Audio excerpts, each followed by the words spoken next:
نحمده ونصلي على رسوله الكريم اما بعد فاعوذ بالله من الشيطان الرجيم بسم الله الرحمن الرحيم ان الله وملائكته يصلون على النبي يا ايها الذين امنوا صلوا عليه وسلموا تسليما اللهم صل على سيدنا ومولانا محمد معدن الجود والكرم وآلہ وبارک وسلم صلاۃ وسلاما علیک یا رسول اللہ صلی اللہ تعالی علیہ وسلم۔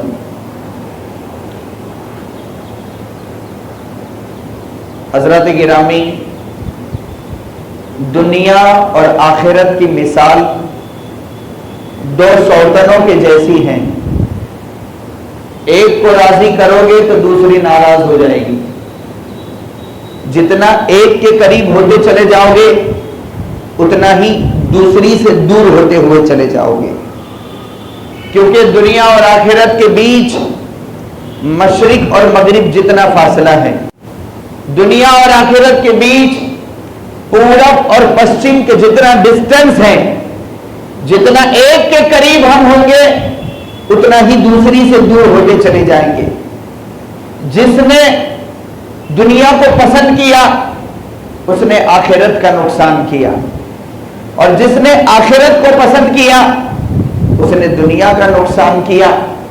اور حقیقت یہ ہے کہ دنیا فانی ہے، ایک دن فنا ہو جائے گی، اور آخرت ہی کی زندگی وہ زندگی ہے جو ہمیشہ باقی رہے گی۔ تو پھر اس کو پسند کرو نا جس کا نفع ہمیشہ کا ہو، جس کا نفع دائمی ہو۔ دل ایک ہے، ہم سب کے پاس دل ایک ہے، تو جب دل کسی ایک چیز کے ساتھ بیزی ہوگا تو اس وقت وہ اس کی اپوزٹ کے ساتھ بیزی نہیں ہو سکتا۔ تو دل میں اگر دنیا ہی دنیا ہے تو پھر فکر آخرت نہیں، اور اگر دل میں فکر آخرت ہے تو پھر دل میں دنیا نہیں۔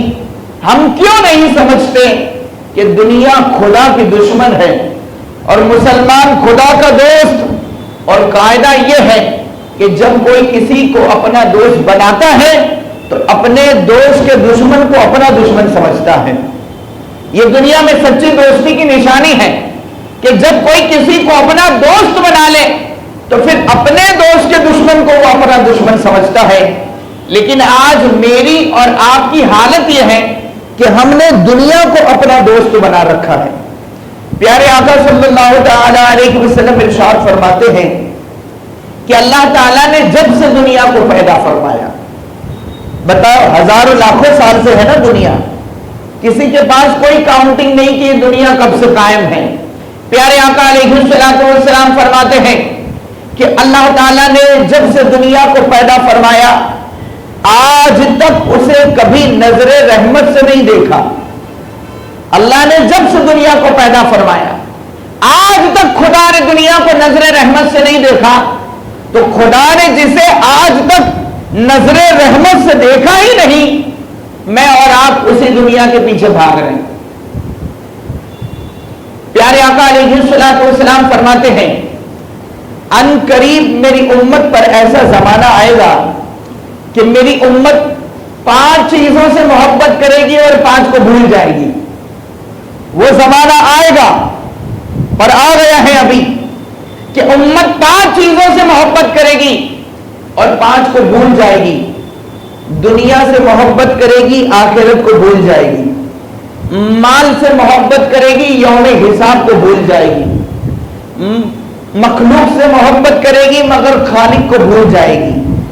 گناہوں سے محبت کرے گی مگر توبہ کو بھول جائے گی، اور مکانوں سے محبت کرے گی اور قبر کو بھول جائے گی۔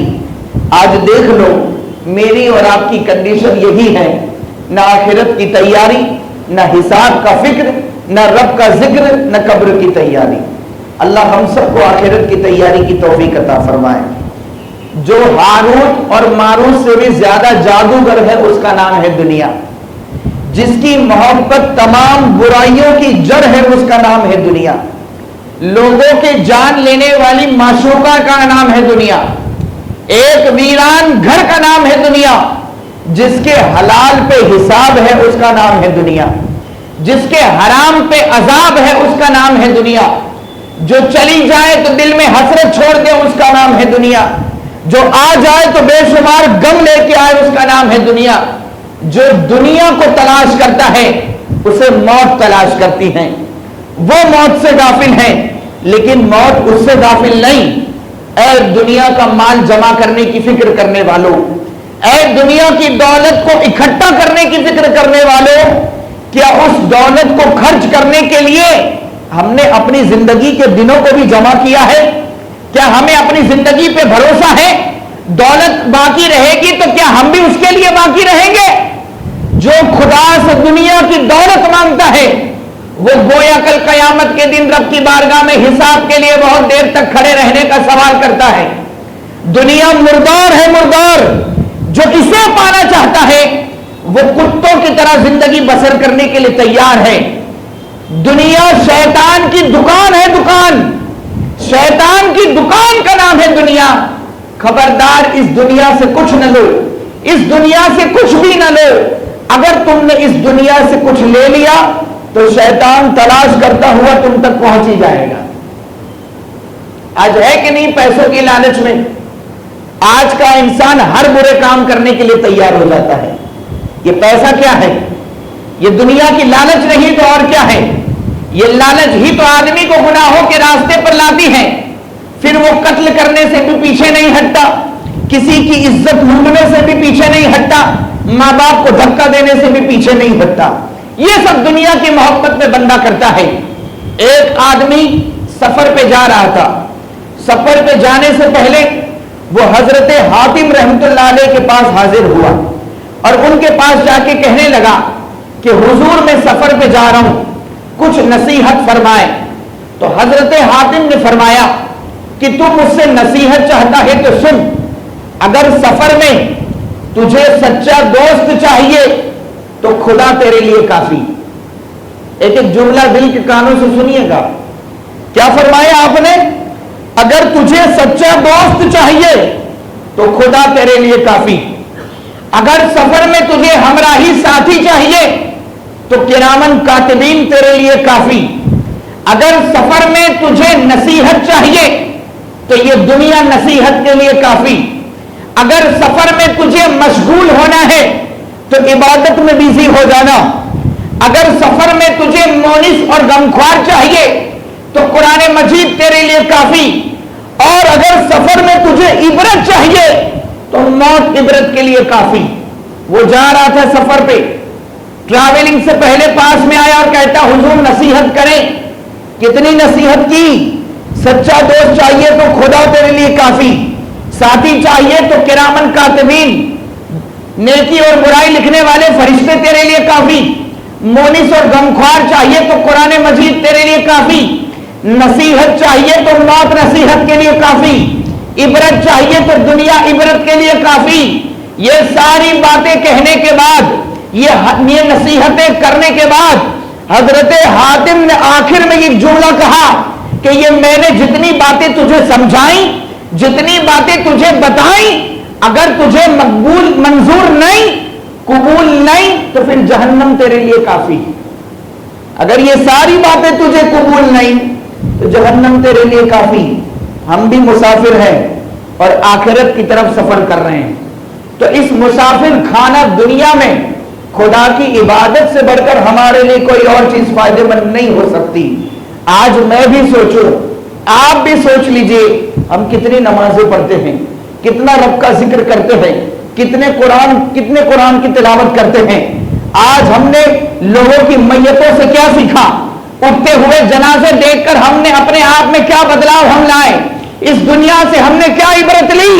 اگر دنیا میں رہ کر ہم کچھ نہیں کرتے تو پھر حضرت حاتم کا یہی جملہ، تو پھر جہنم کافی ہے۔ اللہ مجھے اور آپ کو توفیق عمل عطا فرمائے۔ اللہ والوں کی دنیا سے بے رغبتی کا یہ عالم تھا۔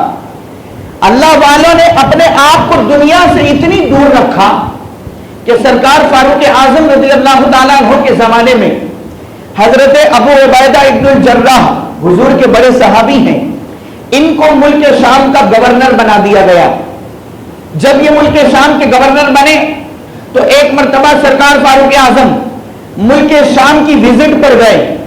جب آپ ملک شام میں قیام کیا, قیام کے دوران سرکار فاروق اعظم نے حضرت ابو عبیدہ سے کہا کہ اے ابو عبیدہ, میں ملک شام میں آیا ہوں, میں چاہتا ہوں کہ میں اس جگہ کو دیکھوں جہاں تم رہتے ہو, یعنی میں تمہارا گھر دیکھنا چاہتا ہوں, تم کہاں رہتے ہو. کون پوچھ رہے؟ فاروق اعظم. کس سے؟ حضور کے صحابی حضرت ابو عبیدہ سے. سرکار ابو عبیدہ نے فرمایا اے عمر, میرا گھر نہ ہی دیکھو تو اچھا ہے, اگر تم نے میرا گھر دیکھ لیا تو آنکھوں سے آنسو بہانے کے علاوہ تم کو کچھ نہیں ملے گا. بھئی یہ کیا بات ہوئی کہ ہم کسی کا گھر دیکھے تو رونے لگے؟ تو آخر ان کے گھر میں تھا کیا ایسا کہ وہ کہتے ہیں اگر تم میرے گھر آ گئے تو سوائے رونے کے, آنسو بہانے کے آپ کو کچھ نہ ملے گا. لیکن سرکار فاروق اعظم نے ضد اتنی کی, اصرار اتنا کیا کہ حضرت ابو عبیدہ کو ان کے اپنے گھر لے جانا پڑا. اب روایت بتاتی ہے کہ یہ لوگ چل رہے ہیں, چلتے چلتے شہر کی آبادی سے باہر آ گئے, شہر سے باہر آ گئے, پبلک اور آبادی پیچھے رہ گئی. حضرت ابو عبیدہ حضرت عمر کو لے کر باہر نکل گئے تو فاروق اعظم نے فرمایا کہ شہر تو پیچھے رہ گیا, آبادی تو پیچھے رہ گئی, ہم شہر کے باہر آ گئے, تمہارا گھر کہاں ہے؟ تو آپ نے فرمایا بس تھوڑی ہی دوری پر ہے کہ آگے بڑھے. کہ اتنے میں حضرت ابو عبیدہ نے کھجور کے پتوں سے بنا ایک جھوپڑا اشارہ کر کے دکھایا, کہا ہے یہ میرا گھر ہے. کیا کہا؟ یہ میرا گھر ہے. کس کا گھر ہے؟ ملک شام کے گورنر کا گھر ہے, ملک شام کے گورنر کا گھر ہے. آج ہمارے یہاں ذرا سی پوسٹ پر کوئی آ جائے تو ان کے ویکل اور گھر کے انداز کیا ہوتے ہیں یہ ہم جانتے ہیں. وہ ملک شام کے گورنر تھے. کہا وہ کھجورے سے بنا ہوا جھوپڑا میرا ہے. سرکار فاروق اعظم حضرت ابو عبیدہ کے وہ گھر جو جھوپڑا تھا اس میں داخل ہوئے, اور چاروں طرف جب حضرت عمر نے نظر دوڑائی تو سوائے ایک مصلے کے آپ کو کچھ نظر نہیں آیا, سوائے ایک مصلے کے. نہ برتن, نہ بستر, نہ کھانے کا انتظام, نہ پینے کا انتظام, ایک مصلے کے علاوہ کچھ نہیں. فاروق اعظم نے دیکھا تو فرمایا اے ابو عبیدہ تم اس میں رہتے ہو؟ ارے کیسے رہ لیتے ہو؟ نہ بستر کا انتظام, نہ کوئی برتن ہے, کھانا کس میں کھاتے ہو, پانی کہاں سے پیتے ہو, کوئی ساز و سامان نہیں, یہاں رہتے کیسے ہو؟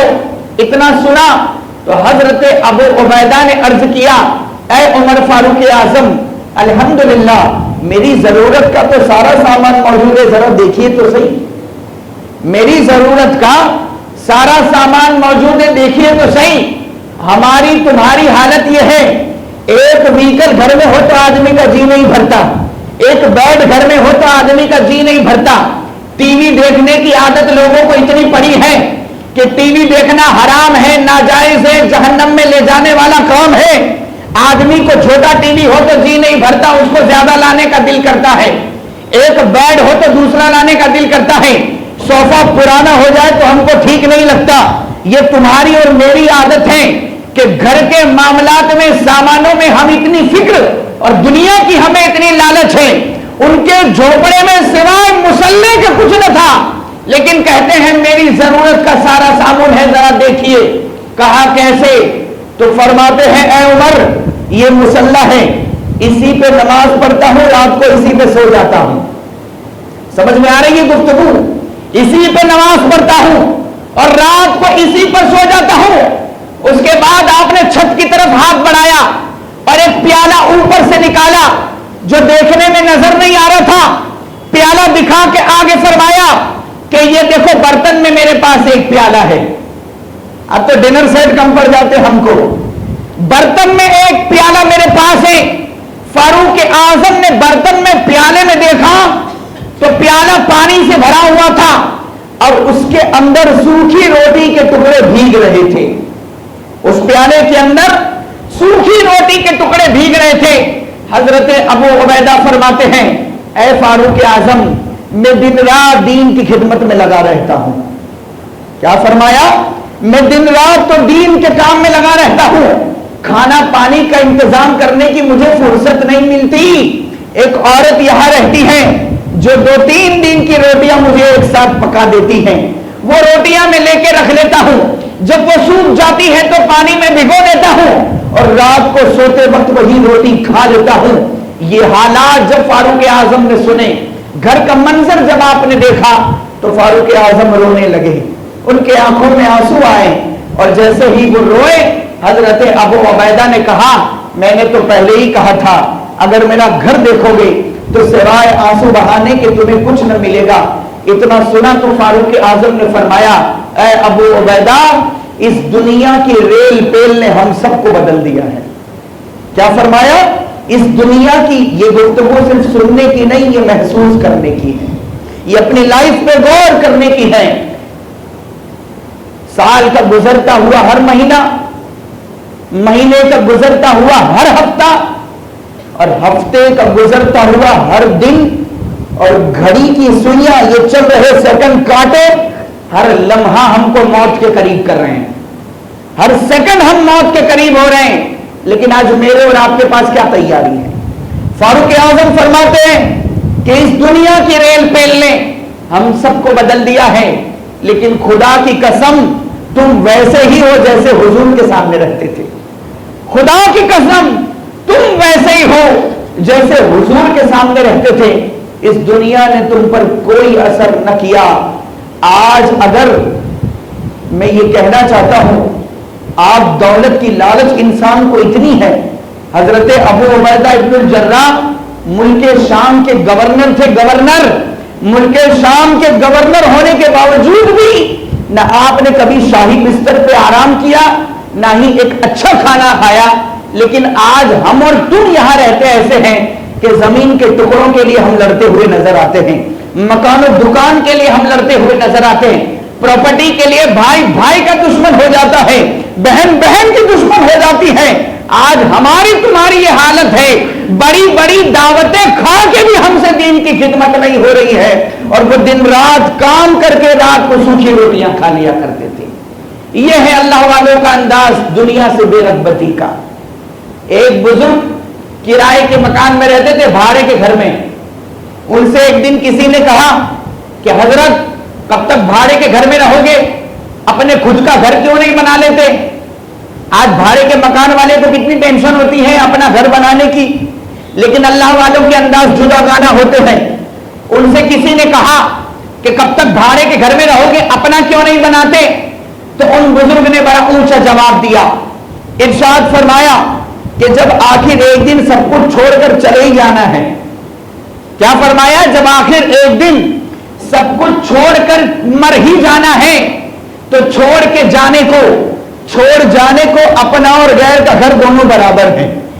جب چھوڑ کے چلے ہی جانا ہے سب کچھ تو چھوڑ کے جانے کو اپنا اور غیر کا گھر دونوں برابر ہیں. حضرت عیسیٰ علیہ السلام فرماتے ہیں جس طرح ایک برتن میں آگ اور پانی جمع نہیں ہو سکتے, اسی طرح ایک دل میں دنیا اور آخرت کی محبت جمع نہیں ہو سکتی. ہم کب آخرت کی تیاری کی طرف آئیں گے؟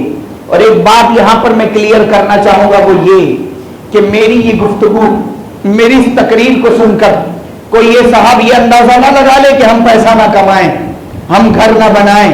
پیسہ والا ہونا بری بات ہے, مال و دولت نہ کمائیں, مکان نہ بنائیں. نہیں, میری اس تقریر کا یہ مطلب بالکل بھی نہیں, بلکہ میں سمجھانا یہ چاہتا ہوں کہ غور سے سنیے کہ ایک آدمی تھا جو گھر کے خرچے سے تنگ آ گیا تھا. آج بھی بہت سے لوگ گھر کے ماہانہ خرچے سے پریشان ہو جاتے ہیں کہ مہنگائی بہت ہو گئی ہے, خرچہ زیادہ ہوتا ہے مہینے کا. تو ایک آدمی تھا جو گھر کے خرچے سے تنگ آ گیا تھا, تو بزنس میں لاس کی وجہ سے اور گھر کے خرچے میں پریشان ہونے کی وجہ سے اس نے گھر بار چھوڑ دیا, جنگل میں چلا گیا. اس کی ایک بیوی تھی, توجہ, اس کی بیوی تھی, اس نے بیوی کو چھوڑا اور جنگل میں جا کے رہنے لگایا. فقیر بن گیا, بابا بن گیا, ایک درویش کا چیلا بن گیا, اور فقیروں جیسا لباس پہن کر ہاتھ میں کٹورا لے کر وہ بھی در در بھیک مانگنے لگا. گھر کے خرچے سے تنگ آ کے فقیر بن گیا, دنیا چھوڑ دی اس نے. ایک دن وہ آدمی بھیک مانگتے مانگتے اسی محلے اور علاقے میں آیا جس محلے میں اس کی بیوی رہتی تھی. تو فقیروں کی عادت ہوتی ہے نا آواز لگانے کی, بھیک مانگنے کا انداز ہوتا ہے. تو اس نے آواز لگائی. اب یہاں اس نے آواز لگائی, اندر اس کی بیوی نے سن لیا اور آواز سن کر پہچان گئی کہ یہ تو وہی ہے جو مجھ بیچاری کو اکیلے چھوڑ کے چلا گیا, یہ مجھے چھوڑ کے چلا گیا تھا. لیکن پھر بھی اس کی بیوی انسانیت کے ناطے اٹھی, آٹا لیا کہ اب دروازے پر آیا ہے تو خالی کیسے لوٹاؤں. تو وہ آٹے کا برتن لے کر وہ عورت دروازے پر آئی.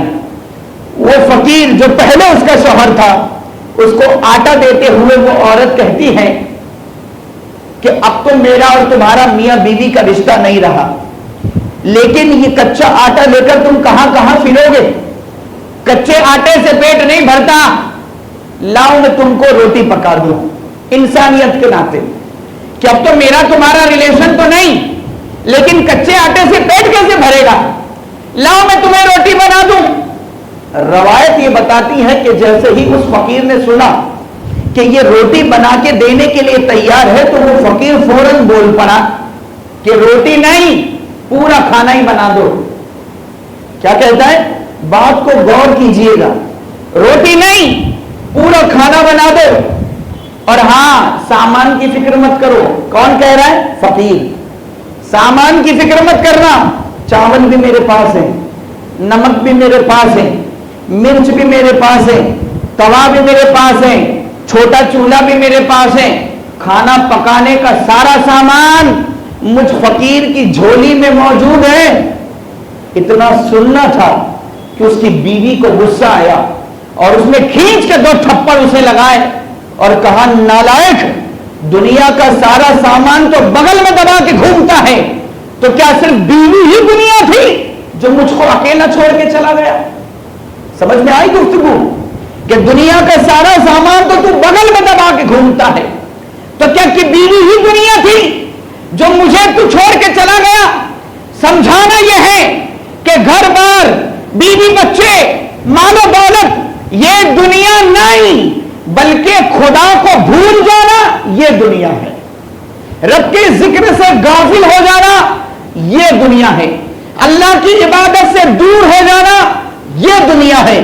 اگر کوئی لاکھوں کا مالک ہے, اگر کوئی کروڑوں کا مالک ہے اور خدا یاد بھی ہے تو وہ دنیا دار نہیں, وہ دیندار ہے. اگر کوئی مفلس ہے, کنگال ہے, کچھ نہیں ہے اس کے پاس اور خدا کو بھولا ہوا ہے تو دنیا دار یہ ہے. تو مالدار ہونا بری بات نہیں, بس رب کے ذکر سے غافل مت ہونا, خدا کی عبادت سے دور مت ہونا. حضرت خدیجۃ الکبریٰ کے پاس بہت مال تھا, حضرت عثمان غنی بہت مالدار تھے, ہمارے سلطان احمد شاہ بادشاہ تھے, لیکن رب کے ذکر میں ایسا لگے رہے کہ آج بھی جامع مسجد میں وہ پتھر موجود ہے کہ جس پتھر پر سلطان احمد شاہ بادشاہ نے زندگی بھر نمازیں پڑھی, آپ کی پیشانی اور گھٹنوں کے نشان اس پتھر پر آج بھی موجود ہیں. سوچو کتنی رب کی عبادت کی ہوگی. تو خدا کو بھول جانا یہ دنیا ہے. اب میں بھی غور کر لوں, آپ بھی غور کر لیں کہ ہم دنیا میں رہتے کیسے ہیں, جیتے کیسے ہیں. یاد رکھیے گا یہ دن اور رات ہماری سواریاں ہیں اور ان پر سوار ہو کر ہم کو آخرت کی طرف اچھا سفر کرنا ہے. دنیا فریب اور دھوکے میں ڈال رہی ہے. میں آپ سے سوال کرتا ہوں, ابھی نمازی بننے کے لیے کون سے دن کے انتظار میں ہو؟ ابھی چہرے پہ داڑھی سجانے کے لیے کون سا مہینہ تم نے سوچ کے رکھا ہے؟ ابھی شریعت اور سنت پر پابندی کے لیے کون سی تاریخ کا انتظار کر رہے ہو؟ کیا آپ نے حضرت عیسیٰ علیہ السلام کا وہ قول نہیں سنا؟ حضرت عیسیٰ علیہ السلام فرماتے ہیں کہ دنیا صرف 3 دن ہے. فرماتے ہیں ایک وہ دن جو تم جی چکے اور اس کا تمہارے قبضے میں کچھ نہیں. فرماتے ہیں ایک آنے والا دن جس کے بارے میں کوئی گارنٹی نہیں کہ وہ تم کو ملے گا کہ بھی نہیں. اور فرماتے ہیں ایک وہ دن جو تم ابھی جی رہے ہو پریزنٹ میں, تو فرماتے ہیں اسی کو غنیمت جانو. تقریر سن کے واہ واہ کہنے تک مت رہنا, میں اور آپ اس کو زندگی میں بھی اتاریں. آج ہماری حالت ایسی ہے, ہم کسی کو کہیں بھائی 5 وقتہ نماز کی طرف آؤ تو لوگ بڑے لوکل بہانے بناتے ہیں، حضرت سوموار سے پڑھوں گا، محرم سے پڑھوں گا، رمضان سے پڑھوں گا. یہ ہوتا ہے کہ نہیں ہوتا؟ داڑھی مردانگی کا جوہر ہے، حضور کی سنتیں مبارکہ ہیں. دنیا کا سب سے خوبصورت چہرہ پیارے مصطفیٰ کریم صلی اللہ علیہ وسلم کا ہے، اور ان کے چہرے پہ داڑھی تھی. تو آج ہم مسلمانوں کے چہرے پہ داڑھی کیوں نہیں ہے؟ آج ہم کسی کو داڑھی رکھنے کے تعلق سے کہے تو بھائی رکھ لیں گے، کل کر لیں گے، پرسوں کر لیں گے، بعد میں کر لیں گے، ابھی تو پوری زندگی باقی ہے پھر کر لیں گے. میں پوچھتا ہوں آپ سے، اس سے پہلے موت آ گئی کیا کر لیں گے؟ اس سے پہلے موت آ گئی کیا کر لیں گے؟ ایک بزرگ نے تو یہاں تک کہہ دیا کہ دنیا صرف 3 سانس ہیں. ایک وہ سانس جو تم لے چکے اور اس کا تمہارے قبضے میں کچھ نہیں، اور اس میں تم نے جو عمل کرنا تھا کر لیا. فرماتے ہیں ایک وہ سانس جو تم لے رہے ہو، اور فرماتے ہیں ایک آنے والی سانس جس کے بارے میں کوئی گارنٹی نہیں کہ وہ تم کو ملے گی کہ بھی نہیں، کیونکہ دنیا میں ایسے بہت سارے سانس لینے والے تھے جن کو موت نے دوسری سانس لینے کا موقع نہیں دیا. آج کل پرسوں بعد میں یہ چکر چھوڑ دو، نیک اعمال میں ٹائم کھینچنا چھوڑ دو. کب گھٹنوں میں درد آ جائے گا پھر مسجد کی طرف آئیں گے، کمر درد کے مارے جھک جائے گی پھر مسجد کی طرف آئیں گے؟ نہیں، بلکہ مفتی اعظم فرما گئے کہ ریاضت کے یہی دن ہے، ریاضت کے یہی دن ہے. بڑھاپے میں کہاں ہمت؟ جو کرنا ہے اب کر لو، ابھی نوری جوان تم ہو. جو کرنا ہے ابھی کر لو، ابھی نوری جوان تم ہو. اللہ مجھے اور آپ کو توفیق عمل عطا فرمائے. اپنا حساب کریں، اپنا محاسبہ کریں کہ ہم دنیا میں رہتے کیسے ہیں، جیتے کیسے ہیں. حضرات گرامی، ایک آدمی کو ایک دن اپنے گناہوں کا خیال آیا اور اس نے بیٹھے بیٹھے سوچا کہ برسیں ہو گئی میری زندگی گزر رہی ہے، کھا پی رہا ہوں، سو رہا ہوں. تو اس کو اپنے گناہوں کا خیال آیا تو اس آدمی نے اپنی زندگی کے عمر کو کاؤنٹ کرنا شروع کیا. تو اس کی عمر ہوئی 60 سال. اس وقت کتنی عمر کا ہو گیا تھا؟ 60 ایئرز اولڈ. 60 سال کا وہ ہو گیا. 60 سال کا ہوا تو اس نے 60 سال کے دن گننا شروع کیے کہ 60 سال میں دن کتنے ہوتے ہیں.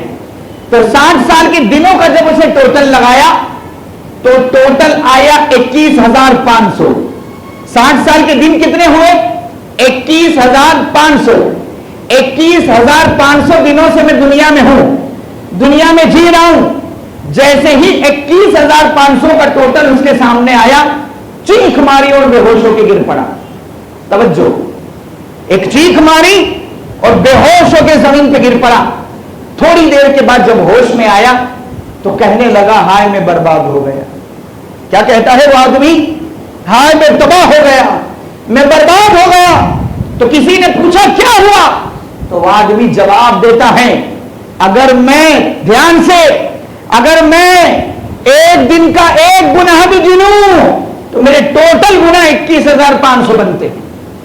اگر میں ایک دن کا ایک گناہ بھی گنوں تو میرے جملہ گناہ 21,500 بنتے ہیں.